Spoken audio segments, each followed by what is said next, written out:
ઉત્તર ભારત અત્યારે કડકડતી ઠંડીની ઝપેટમાં. પશ્ચિમી વિક્ષેપ અને પૂર્વીય પર્વતોને કારણે ઉત્તર પશ્ચિમ ભારતમાં 2 દિવસ બાદ વરસાદની સંભાવના. દિલ્હીની સાથે દેશના અનેક રાજ્યોમાં ધુમ્મસ. સત્તામાં આવ્યા બાદ ટ્રમ્પે મેક્સિકોથી આવતા ઘૂસણખોરો સામે કડક કાર્યવાહી કરશે. મોંઘી મિલકતમાં દુબઈ પાછળ રહી ગયું, જ્યારે અલ્ટ્રા લક્ઝરી પ્રોપર્ટીના સંદર્ભમાં ગુરુગ્રામનો ડંકો. જ્યારે મોંઘી મિલકતના મામલામાં મુંબઈ પણ ગુરુગ્રામથી પાછળ. મહાકુંભમાં પતિ પત્નીએ પવિત્ર સ્નાન કર્યા બાદ પોતાની 13 વર્ષની દીકરી દાનમાં આપી દીધી. રાખીમાંથી ગૌરી બનાવી. દિવાળી ક્રિસમસ વેકેશનમાં અમદાવાદ એરપોર્ટ પર રેકોર્ડ બ્રેક મુસાફરો નોંધાયા. ઓસ્ટ્રેલિયામાં મોટી દુર્ઘટના. સી પ્લેન દરિયામાં જ તૂટી પડ્યું. પાયલટ સહિત 3ના મોત અને 3 ઈજાગ્રસ્ત. કંગાળ પાકિસ્તાને એક જ ઝાટકે 1.5 લાખ લોકોને બેરોજગાર બનાવ્યા. વહીવટી ખર્ચ ઘટાડવા 60% સરકારી નોકરીઓ દૂર કરી. નોકરીઓમાં મહિલાઓની સંખ્યા વધી રહી છે, પરંતુ શૌચાલયની સંખ્યા હજુ પણ ઘણી ઓછી છે.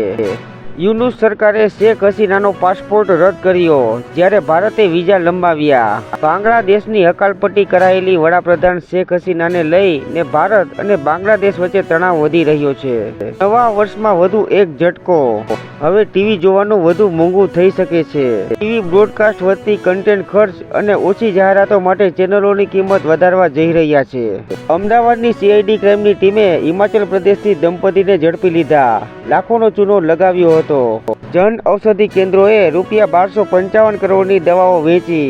લોકોને 5020 કરોડની બચત થઈ. સરકારની પહેલને કારણે જન ઔષધિ કેન્દ્રોમાં વિશ્વાસ વધ્યો છે. 183 દેશના 33 લાખથી વધુ લોકોએ લીધી મહાકુંભની વેબસાઇટની મુલાકાત, જેમાં પ્રથમ નંબર ભારતનો છે. જે બાદ અમેરિકા, કેનેડા, બ્રિટન અને જર્મનીમાંથી પણ લાખો લોકો દરરોજ વેબસાઇટની મુલાકાત લઈને મહાકુંભની જાણકારી મેળવી રહ્યા છે. અમદાવાદમાં 11 જાન્યુઆરીથી શરૂ થશે આંતરરાષ્ટ્રીય પતંગ મહોત્સવ, જેમાં 47 દેશોના પતંગબાજો પતંગ ચગાવવા આવશે ગુજરાત. રાજકોટમાં વડાપ્રધાનના ડ્રીમ પ્રોજેક્ટ લાઇટ હાઉસની તપાસ માટે દિલ્હીથી ટીમના ધામા. બિલ્ડરને સમારકામ કરવા આદેશ. ભારતમાં કુલ મતદારોની સંખ્યા 99 કરોડ ઉપર, જેમાં મહિલા મતદારોની સંખ્યા વધીને 48 કરોડ ઉપર, જ્યારે પુરુષોની સંખ્યા 50.7 કરોડ. દેશમાં એક થિયેટરમાં અનોખી પહેલ. મોબાઈલને થિયેટરની બહાર મૂકીને અંદર આવે છે તેમને મફતમાં પોપકોર્ન મળશે. ગાયને રાષ્ટ્રમાતાનો દરજ્જો અપાવવા મહાકુંભમાં 1100 પૂજારીઓ 1 મહિનો કરશે મહાયજ્ઞ. ચેમ્પિયન ટ્રોફી રમવા પર બુમરાહ ઉપર લટકતી તલવાર. 6 મહિના માટે ટીમ ઇન્ડિયાથી થઈ શકે છે બહાર. અમેરિકાને થઈ ચિંતા. ચીને બનાવી અમેરિકાથી 100 ગણી તાકાતવર મશીન ગન. 1 મિનિટમાં છોડશે 4,50,000 ગોળી.